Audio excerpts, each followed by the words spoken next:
Fala galera, estamos de volta. Agora a gente vai agora falar um pouquinho sobre a nova ordem mundial, aquela ordem mundial estabelecida aí a partir dos anos 90, né? Eu já vou começar aqui com uma polêmica, né? O que acontece? Não há um consenso, né? Quando a gente também não há um consenso, quando inicia-se a Antiga Guerra Mundial, eu falei no vídeo anterior, por exemplo, que alguns autores até apontam a própria bomba de Hiroshima e Nagasaki como o início dessa bipolaridade. Outros já falam, por exemplo, da doutrina Truman, né, em 47, quando ela foi apresentada, quando as declarações do presidente Henry Truman apresentam para o mundo uma guerra de fato, né, com aquilo que ele chamou de exército ou império do mal, né? Outros autores já falam que essa guerra se tornou extremamente, né, explícita, né, quando, né, já temos a criação das alianças militares como a OTAN ou como a divisão da Alemanha. Então a concretização disso, né, como uma bipolaridade, né, bem escrachada aí. Bacana? Dessa mesma forma, a gente não tem alguns autores não têm um marco específico, né? Alguns autores gostam de falar que a Guerra Fria se estendeu até 1989, tendo como reflexo, como referência, quando ponto, né, de ruptura aí a queda do Muro de Berlim. Essa simbólica queda quando o Muro de Berlim, que passou a ser construído, né, foi iniciado suas obras em agosto de 1961, pela porção oriental da Alemanha. Lembre-se que a gente está falando da porção, né, da República Democrática da Alemanha Oriental, dentro de um contexto de evitar fuga, né, de pessoas, sobretudo de mão de obra qualificada, da sua porção oriental para a porção ocidental, visto que a porção ocidental apresentou um ritmo de desenvolvimento muito maior do que a oriental, devido a vários fatores, mas principalmente aos grandes investimentos de capitais estadunidenses, como através do Plano Marshall, né? Isso gerou um novo dinamismo muito forte ali naquela porção, e isso trazia problemas severos, como por exemplo dificuldades nas relações de câmbio, isso trazia, né, inflação, isso trazia perda de mão de obra qualificada profissionalmente. Então, de fato, a barreira, né, física construída, separando as duas Berlins, digamos assim, foi apresentado para o mundo, e assim, eu acho que a gente pode considerá-lo o principal símbolo físico, concreto da Guerra Fria, dessa bipolaridade, né? O que acontece na noite do dia 9 para o dia 10 é quando uma nova realidade, um novo contexto, né? As fronteiras foram abertas, certo? As fronteiras foram abertas e você tem simbólicos demonstrações, né, de pessoas com marretas subindo o muro e tal. Isso é extremamente polêmico, né? Isso é muito legal de ser analisado, tá? Isso é muito legal de ser analisado. Mas como que eu analiso isso? Cara, o que cai em 89? É o principal símbolo no Guerra Fria. Hoje é muito fácil a gente olhar para o outro e falar assim, caramba, a União Soviética não resistiu. Cara, mas o fim oficial da União Soviética, embora já caminhasse para isso, embora a derrocada era muito forte, se deu só em 1991, né? Quando você tem a assinatura do fim da União Soviética no final de 91 e a criação de 15 repúblicas. Então a União Soviética deu origem a 15 repúblicas e a formação da Comunidade de Estados Independentes, né, a CEI. Então a gente não poderia prever em 89 o fim da União Soviética. E o que caracterizava a União Soviética era justamente a disputa com os Estados Unidos. Embora a União Soviética fosse, digamos assim, estivesse internado no CTI, né? Certo? A gente não poderia falar assim, cara, vai acordar, não vai acordar, tá entubada, mas vai melhorar, vai sair do estado, vai entrar em coma, não sei. Né? De fato, a União Soviética morre aí em 1991, pelo menos deixando legados óbvios, né? Mas assim, ela deixa de existir em 1991. Então, eu gosto muito de utilizar a simbologia, até que o professor Eric Hobsbawm utiliza, né? O Eric Hobsbawm fala o breve século XXI, o breve século XX, né?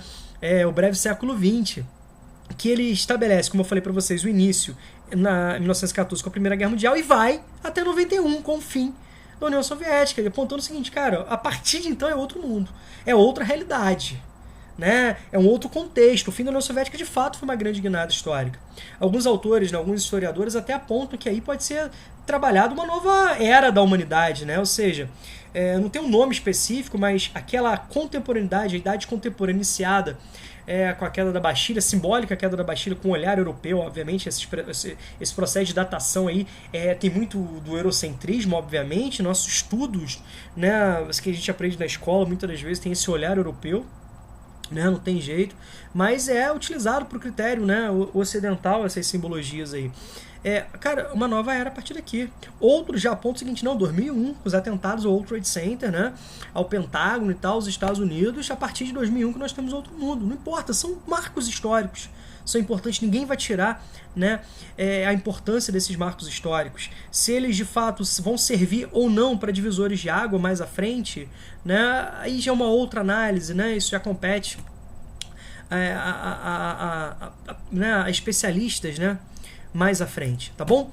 Então você já entendeu esse contexto que eu quero que você entenda, que é da nova ordem mundial, tá bom?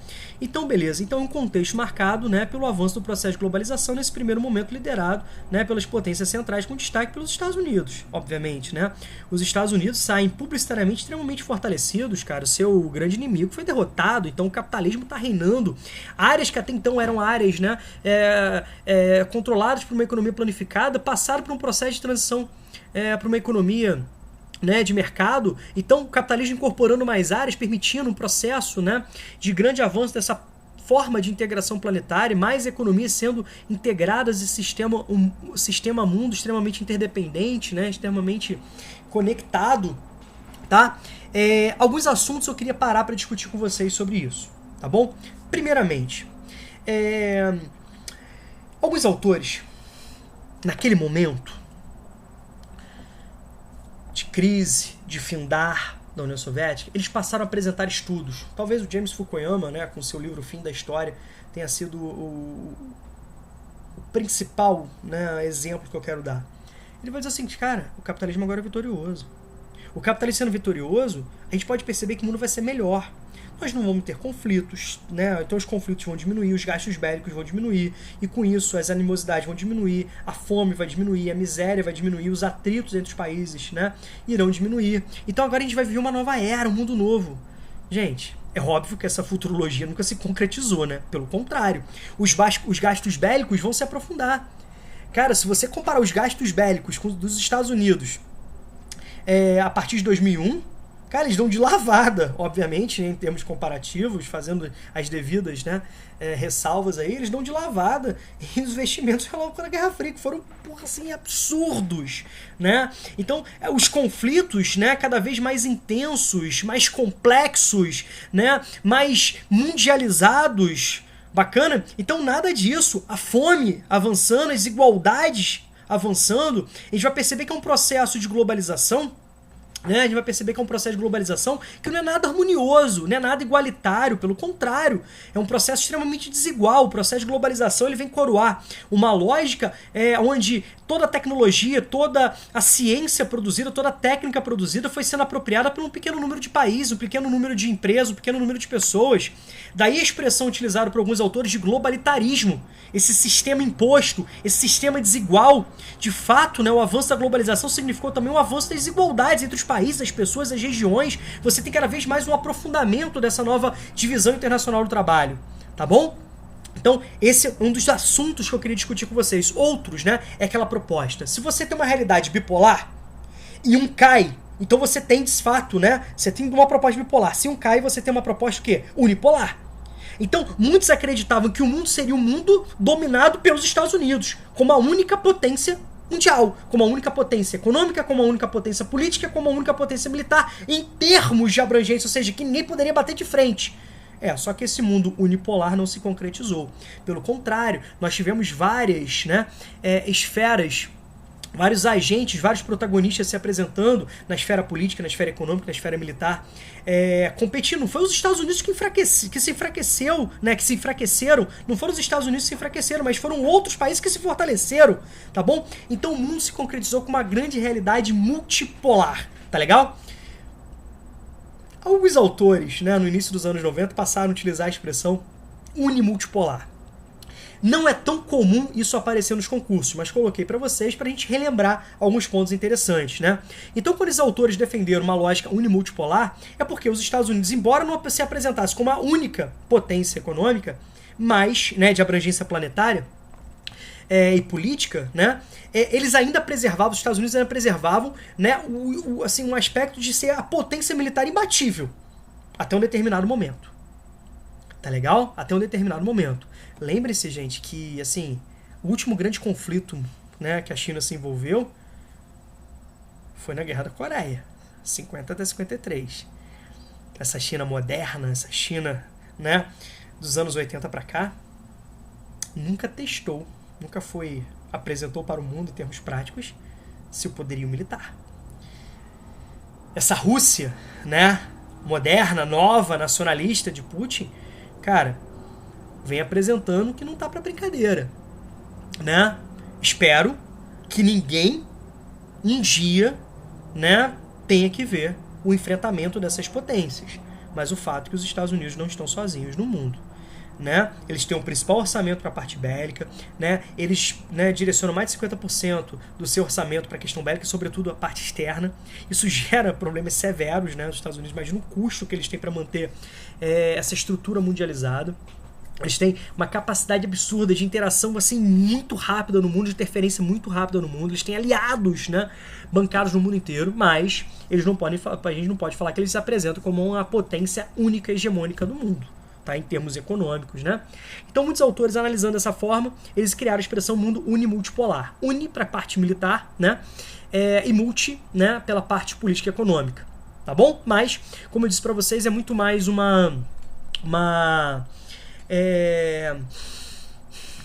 algo muito mais pontual, né, apresentado lá no início dos anos 90 e tal, cumpriu seu papel importante, mas entrou em desuso também essa expressão, então acredito que não venha cair no seu vestibular, tá bom? Na sua prova aí, tá certo?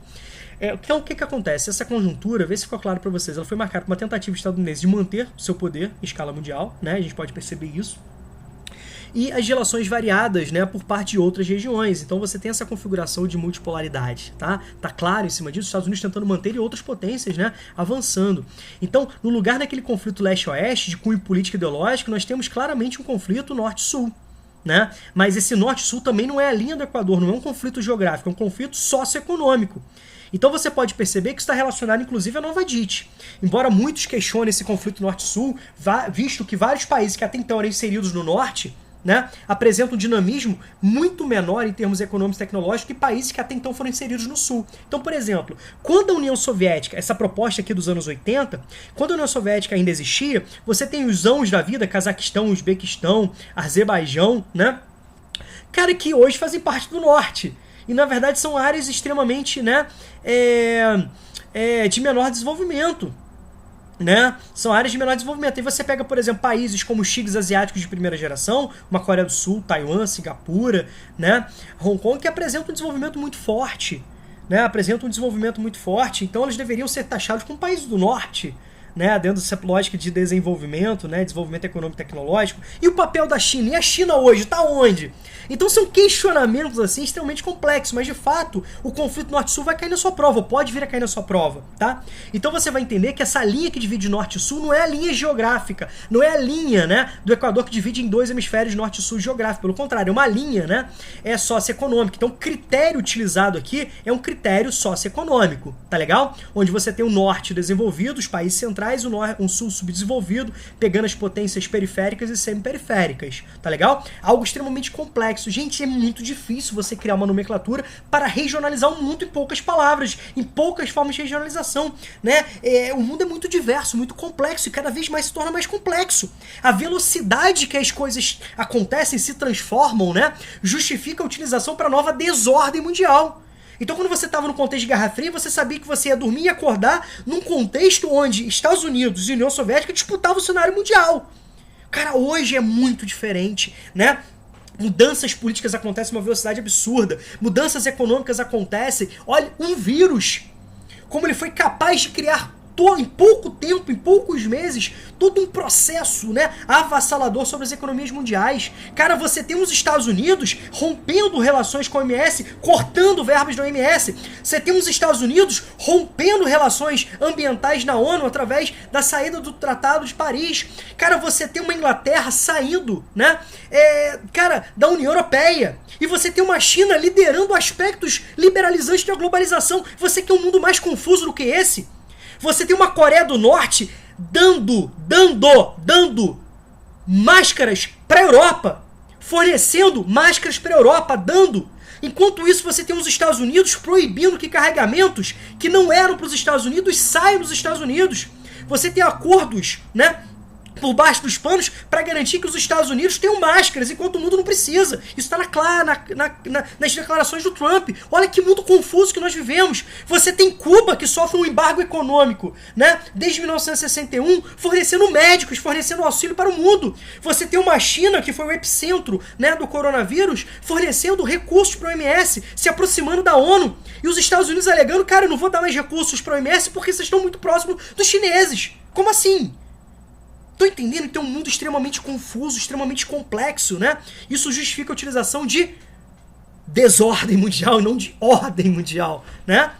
Bacana? Então você tem nessa lógica aqui, o que mais grita são a formação de alianças, né, econômicas, alianças, né, bilaterais. Você tem alianças regionais, como por exemplo a criação de blocos econômicos, certo? Então você tem essa importância. A gente vai ter um capítulo específico para falar sobre blocos econômicos, né? A gente tem lá, né? A gente tem um momento que a gente vai trabalhar somente blocos econômicos. Essa é uma das características principais da globalização, que é o regionalismo. Num determinado ponto você pode até entender como algo contraditório, né? Você tem países que se unem regionalmente, propõem medidas protecionistas, né, para se fortalecerem dentro de uma disputa mundial, para se posicionar melhor numa disputa mundial, num cenário extremamente competitivo. E quando você tem uma globalização que prega na teoria uma grande liberalização, aí você tem um professor de geografia que chega para você e fala o seguinte: não, a regionalização é uma das principais características da globalização, entendeu? Então a gente vai ter um momento pra gente, né, pra gente trabalhar isso, né, que são na verdade duas características que convivem e conflitam, né, que é a regionalização, né, econômica e a lógica de mundialização econômica do capitalismo, certo? Então a gente tem que entender, né, como que se dá esse encaixe, como que se dá isso, né? Não é algo fácil, mas a gente precisa entender o posicionamento desses países. Fora isso, outras alianças, né? Alianças, né, como a parceria transpacífica, né, que o Obama ficou 2 anos costurando e o Trump rompeu relações. O Obama, né, ficou 2 anos costurando uma grande aliança, né, o TPP, para incluir países tirando do Pacífico, para excluir a China, para tentar, de certa forma, se contrapor à crescente influência da China, né, e o Trump vai lá e rasga aquilo, né, e, pô, joga no vaso e dá descarga.